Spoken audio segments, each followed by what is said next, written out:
Welcome to Decoding Healthcare Research. I'm your host, Efrain Riveros, Dr. E.F. Rain. Today, we are going to be talking about nutrition and the immune system, lessons learned from the pandemic of COVID-19, and some interesting insights in this regard. So we have the honor of having with us Professor Philip Calder. He's head of Human Development and Health and professor of Nutritional Immunology within medicine at the University of Southampton. Welcome, Dr. Calder. Yeah, thank you very much. Pleasure to be here. Thank you. So we are going to base our discussion on a paper that was published by Dr. Calder in the European Journal of Clinical Nutrition in 2021. The title of the paper is Nutrition and Immunity, Lessons for COVID-19. So my first question, Dr. Calder, is not a secret that the COVID-19 pandemic posed a challenge to everybody in every single country. So what was your motivation to bring together the event of the pandemic with the nutrition and immunity? Yeah, so there's been a long history of research around how nutrition impacts on the immune system and helps to protect us against infection and from infection becoming severe. So there's a lot of literature out there on vitamins and minerals, on amino acids, fatty acids, different foods, the importance of the gut microbiota. So nutrition-related exposures and how the immune system is functioning. Now, of course, when the pandemic came along, people were very interested in explanations for why different groups of the population might be impacted more severely than other groups. And of course, they also became interested in what they could do themselves to help themselves. And I think this literature on nutrition and immunity that I mentioned to you was largely unnoticed, I guess. Certainly unnoticed by the medical community and unnoticed by consumers. So quite near the beginning of the pandemic, I thought it was important to just bring to the attention of the academic and medical community, but also industry and consumers, the important aspects of how nutrition plays a role in supporting the immune system to function and why that could be important in the context of COVID-19. Now, the paper you talk about was written, while the early stages of the pandemic were happening, and it was really positioning what was already known pre-COVID and how that information was important to be recognized if we wanted to do something about helping people protect themselves against COVID-19. So, I mean, that was really the motivation. Now, of course, we've gone a little bit beyond the pandemic, but I think all of the things in that paper and all of the things we're going to discuss today remain highly relevant in terms of the possibility of future pandemics. And you touch on a very important aspect, and is the awareness that the medical community has about nutrition. Medical school and medical education, I think, especially in the Western countries, is dedicated more to pharmacology, even though nutrition is taught as a topic, is not given the central role that it plays. And probably this discussion is an opportunity to bring nutrition to the center, because it affects multiple processes at the same time, and it remains essential for an adequate response to different pathogens, and that is absolutely important. But the first thing I want to to discuss with you, given that our audience is very diverse and very, very wide.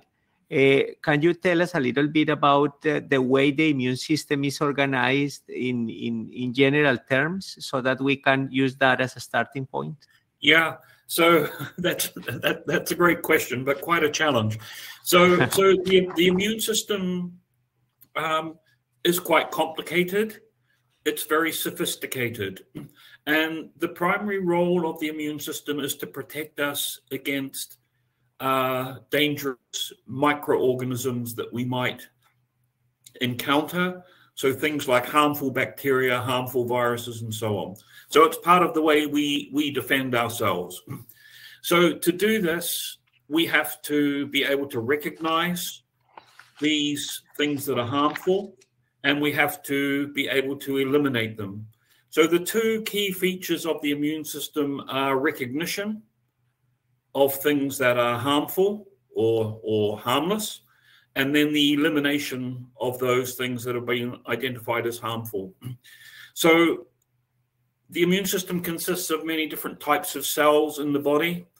Some of these are circulating in the bloodstream, but most of them are actually hidden away in the gut wall, in the skin, in organs like the lungs and the liver and so on. And they're essentially waiting for an infection to happen, if you like. They're waiting for something to happen. And they have a very sophisticated recognition system. So they recognize structural features of harmful organisms. And when they recognize that those organisms are present, the cells of the immune system become active, and then particular cells play a role in eliminating the microorganism. So there are different ways that they can be eliminated. One is to bombard bacteria with chemicals that are harmful to those bacteria that will kill them. Another is a process called phagocytosis, which is actually the engulfing, so the eating, if you like, of microorganisms by cells of the immune system, and then they're digested within those cells. So there's this process of recognition, then there's this process of elimination. There's another very important third process, which is memory.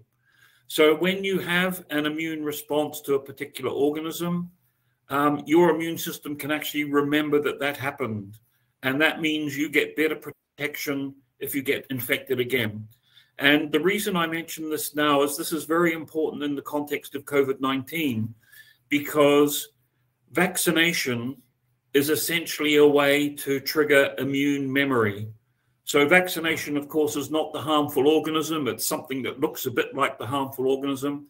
You generate an immune response, and then you generate the memory of that response. So then if you get infected, for example, with the coronavirus, you have a better chance of dealing with it. So we have recognition, we have elimination, and we have memory.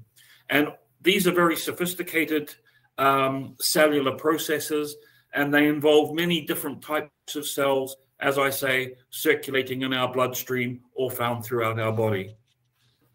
Yeah, and it's interesting that the adequate response of the immune system includes obviously, responding to pathogens, but also being able to recognize the vaccine or any kind of vaccine and actually respond and mount an adequate response, and that's very interesting. And actually, it's even a marker, if you will, of the immune system. So and we are going to talk about that specifically in the case of influenza vaccine, right?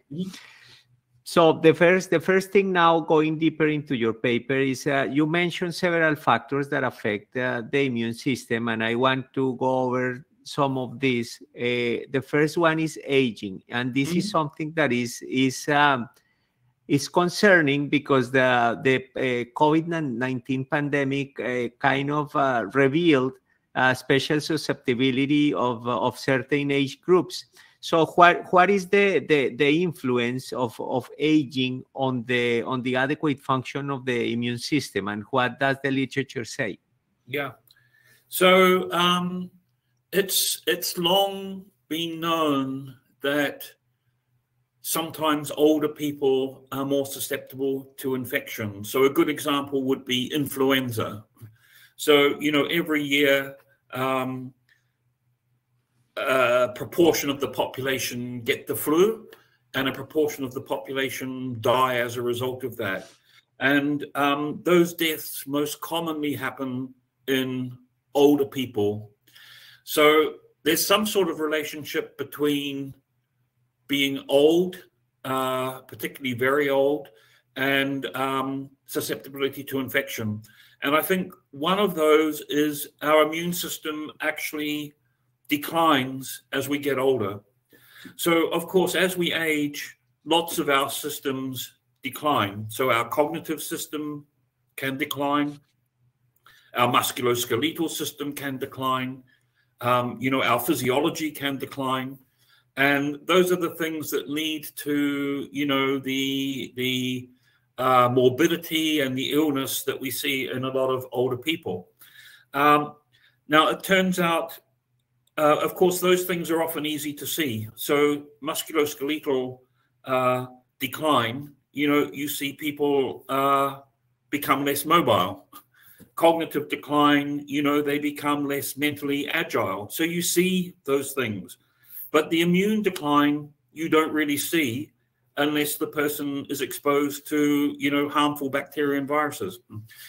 So, but it's just the same. It's a functional decline that occurs in people as they age. So there's been quite a lot of research on what exactly is going on with the aging immune system. So all of our immune cells actually are made in the bone marrow. So bone marrow is where our immune cells are produced. Okay, most of them come out of the bone marrow and they're all ready to function. They're ready to go about their business. There's one type of immune cell which is called a T lymphocyte. Okay, when it comes out of the bone marrow, it's not yet fully able to work well. And the T lymphocytes actually go to an organ called the thymus, which sits just above the heart, and they mature in the thymus. So the thymus is very important to make T lymphocytes, and T lymphocytes are one of the key cells within the immune system. So as we age, first of all, our bone marrow produces fewer immune cells. Secondly, our thymus actually becomes smaller, so we're less able to produce new T cells. So if you look in the blood of older people, often they will have fewer immune cells than younger adults, and they will have fewer T lymphocytes than younger adults.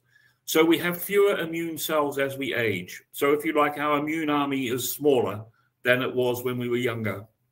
Secondly, those cells just don't function as well as they used to. So just like, with cognitive decline, a person's brain isn't functioning as it used to. Musculoskeletal decline, their legs, their muscles are not working as they used to.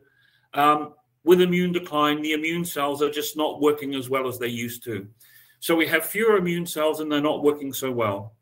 And I think this is one of the reasons why older people are much more susceptible to influenza, and older people were much more susceptible to COVID-19, which was actually one of the earliest observations in the pandemic.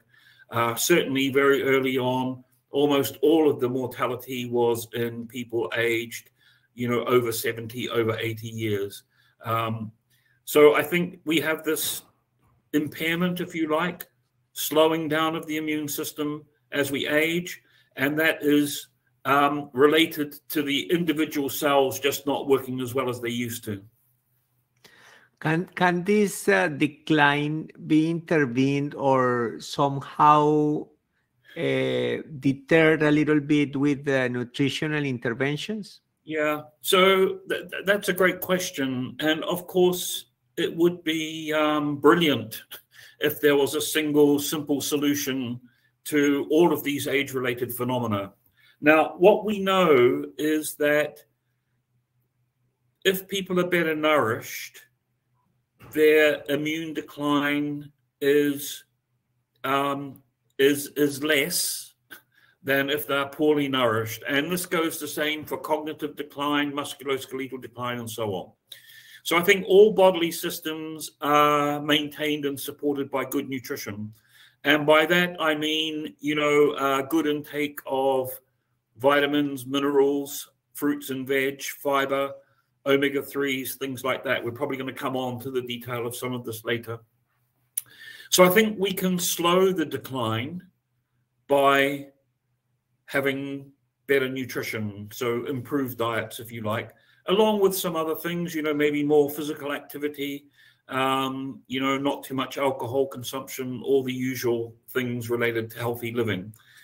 Now, whether we can take an individual with a significant impairment in immunity and return that to what it used to be like through nutrition isn't really certain. I think there are some things we can do, particularly if people are deficient in particular micronutrients. I think if we reverse those deficiencies, we can actually help the immune system to work better. So I think nutrition is part of a strategy, certainly to slow immune decline and maybe to help bring the immune system back to closer to what it used to be, for sure.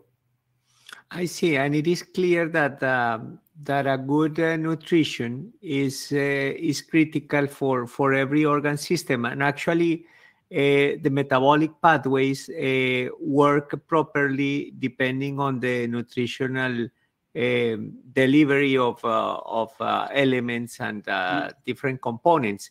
And one good example of that intricacy that happens within nutrition is obesity, because patients with obesity have altered their many metabolic pathways. And what we saw during the pandemic is, again, the obese population was particularly susceptible. So what is the relationship or the intersection between obesity and immune response? You're perfectly right. So I think after age, obesity was one of the earliest recognized factors that predispose people to more severe COVID-19, including mortality. And I think this posed a lot of questions. Why is it that people living with obesity were more susceptible? And I think there are probably multiple reasons. But again, I think one of those is weaker immune systems. And it's really interesting that there was already, a modest literature on the impact of obesity on how well the immune system works. And most of this was related to response to influenza vaccination. And we already touched on how vaccine triggers an immune response. And I'll come back to the detail of that in the context of obesity shortly, but also mortality from influenza. So we already talked about aging, and older people have weaker responses to vaccination, particularly the flu vaccine, and also increased susceptibility to mortality from flu and also from COVID-19. So we dealt with that already. But the same features actually apply to people living with obesity. So now we're talking maybe about older people, but actually also about, younger adults, middle-aged adults being at risk because of obesity impairing their immune system. And again, if you take cells from the blood of people with obesity and test how well they respond in a laboratory to an immune challenge, they don't respond so well as if you take the cells from people of normal weight. So again, the immune cells are impaired in people with obesity. We don't really understand why that is, but it's actually a similar feature to what's seen in aging. It's also quite well described that the flu vaccine doesn't work so well in people with obesity. And I think that's because their immune system is just not responding to the vaccine as well. And they don't get such good protection from flu vaccination as normal weight people.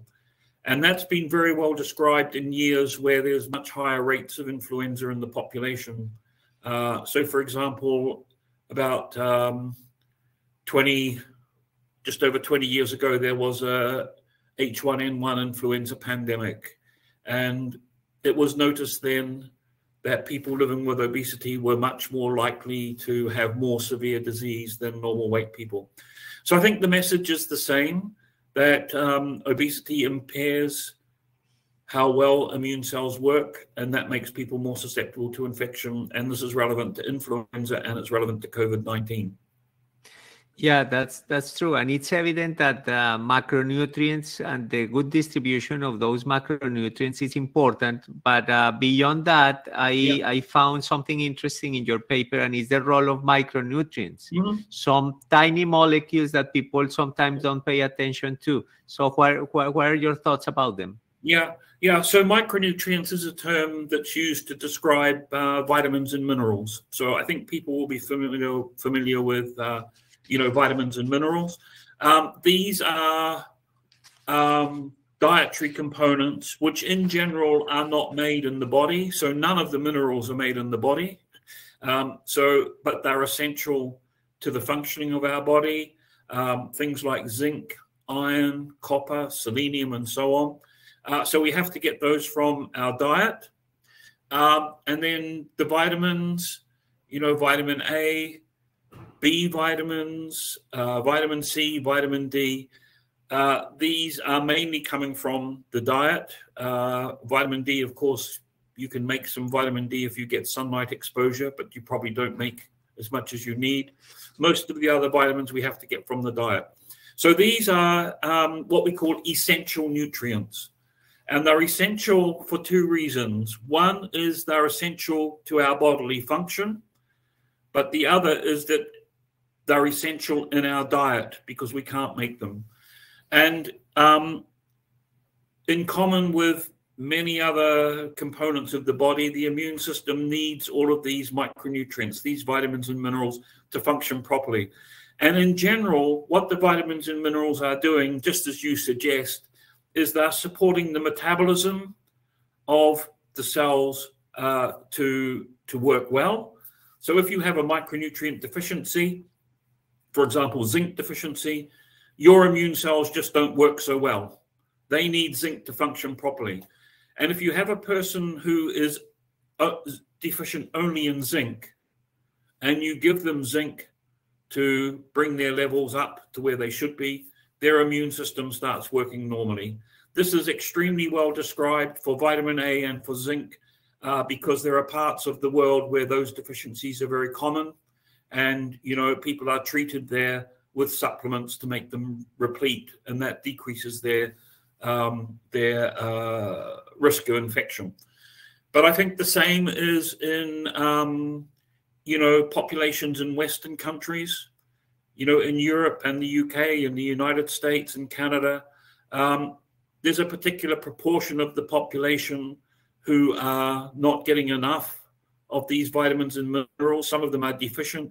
Some of them are what we call insufficient, which is they're not getting enough, but they're not yet deficient. And I think in the general population, there will be people whose immune system is not working as well as it should because they're just not getting enough of these micronutrients. So again, this is a sort of a specific aspect of nutrition that is important to immune support. Now, many of these vitamins and minerals we get from plants, so from plant foods, fruits, vegetables, nuts and seeds, things like that. So it's very important that people eat plenty of plant-based foods to get a lot of these vitamins and minerals. But in fact, some of them are more importantly coming actually from animal-based foods. So vitamin D is an example. Vitamin B12 is another example where animal foods are much more important sources than plant foods. So although I accept that people can choose not to eat animal foods, I think animal foods are a very important part of the diet and for providing these nutrients that are not common in or absent from plant foods. Yeah, you are right, and actually, that's something that I normally say that when you eat meat, you have a very high density of energy and nutrients, and with plants, you have to be more careful. So as long as you have good knowledge about what may be lacking in some plant-based foods, I think it is okay because you can supplement them. What is a problem is Yeah. that you don't recognize those deficiencies, and then you can get in trouble. And the immune system is actually one of the victims of these situations being overlooked. And I think that this is the point where it's important to remember that our body doesn't live in isolation, but we are in close contact with our own microbiota in the gut. Mm-hmm. And you actually put it very nicely in your paper, and I want you to incorporate that concept into the nutritional aspect that we are discussing here. Yeah, thank you. Yeah, so I mean, most of the things we've talked about so far, people have known for decades now. So the importance of vitamins and minerals in immune support, that's been known for 40 or 50 years. Maybe not as widely known as we would hope, but it has been known. But a more recent concept is the idea that the gut microbiota is very important in immune support. And that's because when I was talking about the immune system earlier on, I mentioned we have immune cells in our bloodstream, but also I mentioned we have a lot of immune cells in body compartments. And, I mentioned the skin, the liver, and so on. And I think I also mentioned the gut wall. So we have a huge number of immune cells actually in our gut wall.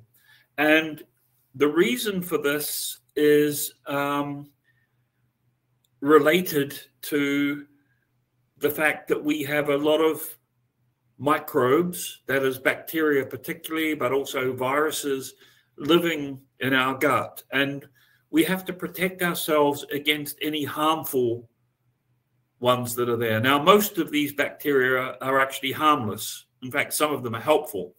But of course, we don't want harmful bacteria in our gut. So we need a strong immune system in the gut wall to protect us against any harmful organisms that might show up in the gut. So the upshot of this is there's a sort of an interaction between the microbes that live in our gut and our immune system. And we think this is a bidirectional interaction, by which I mean the immune system is controlling the gut microbiota, so these gut microbes, but the gut microbes are also helping to control and educate the immune system. So this is a sort of symbiotic relationship, if you like, between these bacteria and our cells, mediated by the immune system. Now, in the context of nutrition, this is very important because nutrition is one of the main determinants of our gut microbes, because they're living off of what's left over from what we eat after we digest and absorb what we need ourselves. So what's left over passes down our gut, and this is actually what those bacteria are using to live on. So people's gut microbes are different according to their diet. And that includes some of the things we've mentioned, like vitamins and minerals and other things. But actually, the most important dietary component is fiber, because we don't use fiber ourselves, but the bacteria can use the fiber, and they use that as a metabolic substrate. So the bugs, the bacteria that live in the gut of people on a low fiber diet are very different from the microbes that live there in people on a high fiber diet. So again, our diet is very important in determining our gut microbes, and that's another way that diet is actually interacting with our immune system via the gut microbes. So the use of fiber is super important. Then my question, and I have heard other people asking the same question, what is the role of probiotics? Because now there is a boom of probiotics, yes. People buying them in the stores. Is there a role for them in nutrition and potentially the immune system? Yeah, so that's a really good question. So it's clear that what we eat influences our gut bacteria. Of course, there are other factors as well. Of course, antibiotics. So antibiotics can destroy the gut microbiota. That's not good. But there are other things that also influence the microbiota, and there are many lifestyle-related factors. So there's lots of influences. Now, we know that there are particular types of organisms that live in the gut that seem to be associated with health. And these include some different families of bacteria. So lactobacilli are one family that seems to be associated with health, including immune health, and bifidobacteria is another. So probiotics are live bacteria that people eat on purpose to try to get some health benefit. And, you know, often these are found in yogurts or other dairy-based formulations. But, you know, they can be found or they can be added to many different types of foods. So these are live bacteria. And the idea is they make it all the way down our gut into our large intestine. So that's the bottom part of the gut. And they colonize there. So that's the area that has the highest number of bacteria. So these probiotic organisms can colonize. That means they can, you know, live there. They can reproduce. They increase in numbers. So that happens. And there's a belief that those organisms produce chemicals like short-chain fatty acids that are very helpful to our gut wall and very helpful to our immune system. But also they have particular immune interactions with the immune system that are healthy. So there's a theory that links probiotics, their colonization, and immune health. Now, again, for probably 20 years or more, people have been researching in trials what happens if I give this probiotic organism to a group of people and I measure something to do with the immune system. And that actually could be a vaccination response. And as is common in nutrition research, the findings of different studies don't always agree. And, you know, this is one of the great problems of nutrition science and nutrition research, that not all studies agree with one another.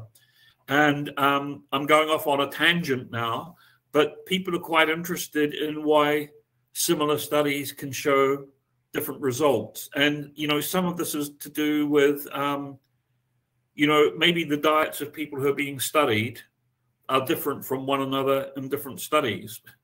So, you know, you could imagine, you know, if you did a trial in a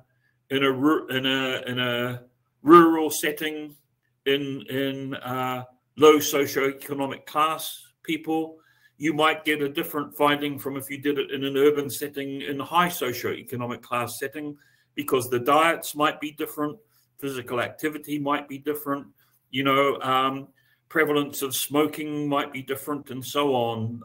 You know, obesity rates might be different. And all of these things can have an influence on the outcome from a study.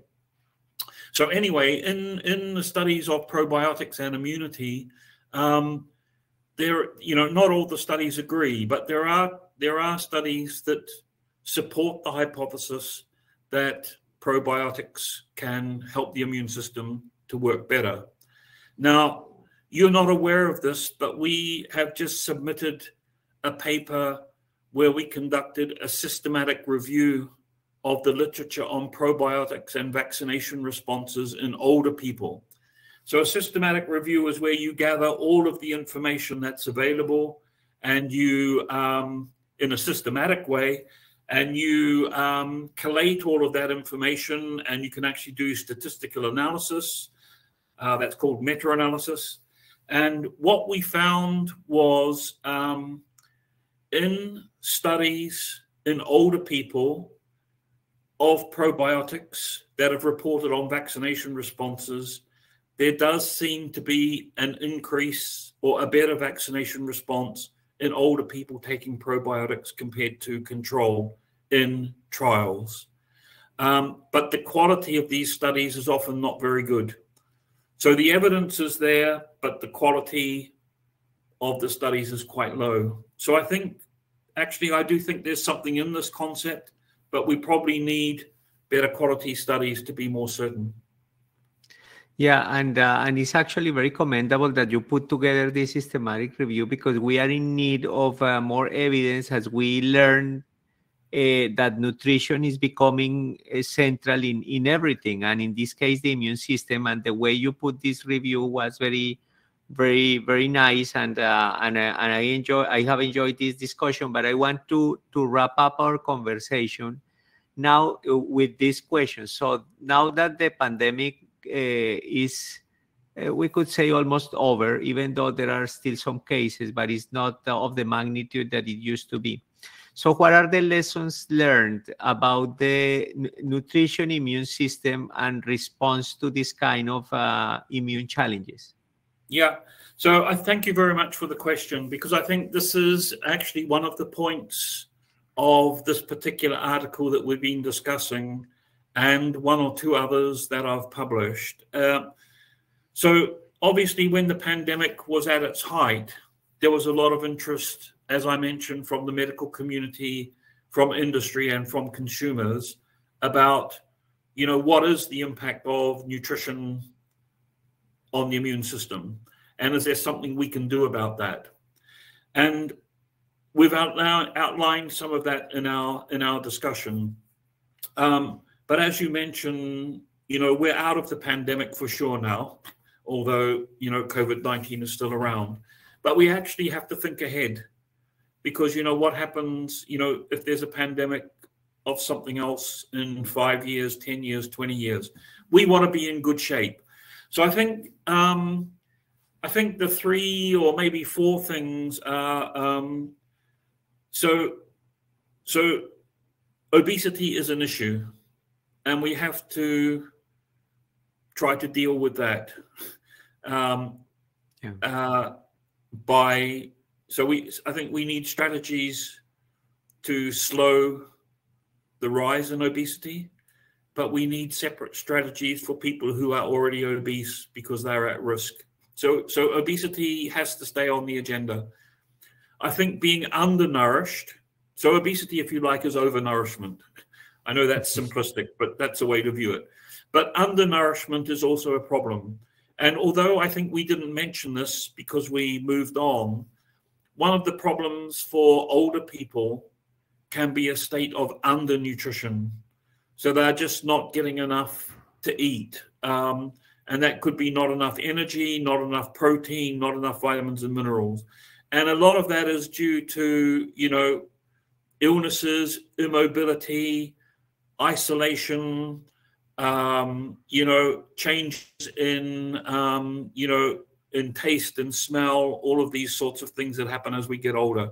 So I think undernutrition in general is also a problem, and that has to be recognized, and we have to find strategies to deal with that. The third one is lack of intake of micronutrients, so vitamins and minerals. And I mentioned in our populations, we have a proportion of people who have insufficient intake of 1 or more vitamins and minerals. And although we've talked a lot about older people and different adult groups, this is also a problem in school children and in adolescents. So, for example, iron deficiency is a big problem, particularly in adolescent schoolgirls. And, you know, iron deficiency leads to immune impairments. So I think this is really something right across the life course: children, adolescents, young adults, older adults. So we have to think about micronutrients, and we have to think about how we can get people to be consuming the right amounts of micronutrients. Now, that should be through diet, of course. We talked about the importance of plant foods, but also animal foods in that. And you said something very interesting yourself, which is, you know, if people choose a plant-based diet, which, you know, they're perfectly entitled to, they have to think about what the nutritional consequences of that might be. And we know that there's an increase in vegetarianism and veganism. And I think this is partly responsible for the increased numbers of people with micronutrient insufficiencies, particularly in younger people. So, you know, if you're not getting these things from diet, you have to think about supplements, I think. So, you know, that's maybe a story for another day, but making sure you're getting everything you need. And then I think the last thing, which is more sort of experimental at the moment, is your question about gut microbiota. So we have to think about our gut health as well. So I think, just to summarize, obesity, we need to think about. Undernutrition, we need to think about. Micronutrient insufficiency and deficiency, we need to think about. And we also need to think about gut health. And I think if we got all of those things right, we would get our immune systems across the population in really good shape. And we would be better able to deal with, you know, the next pandemic. Yeah, and that's an excellent way to summarize it, and I think this way we can close our conversation. But first, I want to thank you for providing us with the privilege of having you here and sharing your knowledge and your wisdom. And this is definitely a topic that is touching on many different aspects of health, and I am sure that our audience is going to enjoy this conversation that we just had. We will be on the lookout for the systematic review that you are about to publish, and also on your ongoing research. And thank you so much again. Yeah, thanks so much. Thank you. So for our audience, you will find the link to the paper in the description of the video, and don't forget to leave the feedback about this episode and also past episodes. Thank you very much, and see you in the next episode.